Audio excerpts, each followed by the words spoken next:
Okay, so this is different. Usually we're digging into research papers, hard data, the concrete stuff, but this is a story, fiction. And I gotta say, I'm hooked. Yeah, I was intrigued when you sent this over. It's a fictional approach for sure, but the questions it raises, those are real. Absolutely. And timely, right? This whole idea of a software engineer, Dennis, Hmm? super logical guy, deep into code, suddenly starts hearing a voice, a woman's voice, calling herself Denise. I mean, right off the bat, we're in heady territory. Definitely.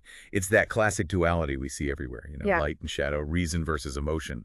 Dennis is like the embodiment of that struggle. totally. And for him, it's not just a philosophical debate. It's happening like inside his head. And get that he finds this ancient text, talks about something called, wait for it, the code of speech. Oh, I see where this is going. It's like he stumbled onto the source code for, well, us, Mm. how we communicate, how we think. Right, and that's where things get really wild. I mean, think Mhm. about the implication. Well, we already see it, right. Propaganda, framing a narrative, it's all about manipulating language to control thought.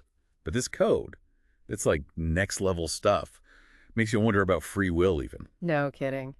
So Dennis, he dives deeper into this code, right? And naturally, things start getting blurry. Well, yeah, that's the thing about diving deep into anything. It's like that feeling when you're hyper focused on a coding project versus, I don't know, like just zoning out with a good book.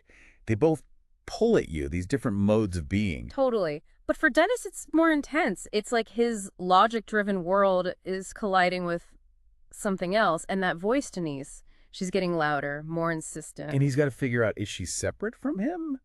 Or is she like some manifestation of his own subconscious? I mean, how do we even begin to interpret our own inner experiences? It's tricky. You're telling me. And here's the kicker. The story suggests this code, it doesn't just explain language, it could potentially give him control over it. Think about that. The ultimate power. Right. But with that comes, well, everything.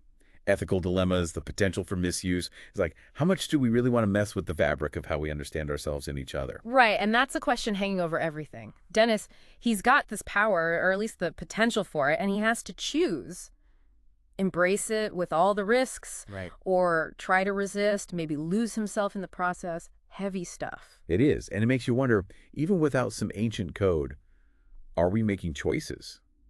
Or are we just responding to those inner voices, those impulses, those whispers that we might not even fully understand? Whoa, okay, so next time I'm staring at lines of code at 3:00 a.m., I'm going to be thinking about this. It's like, we think we're in control, but what if?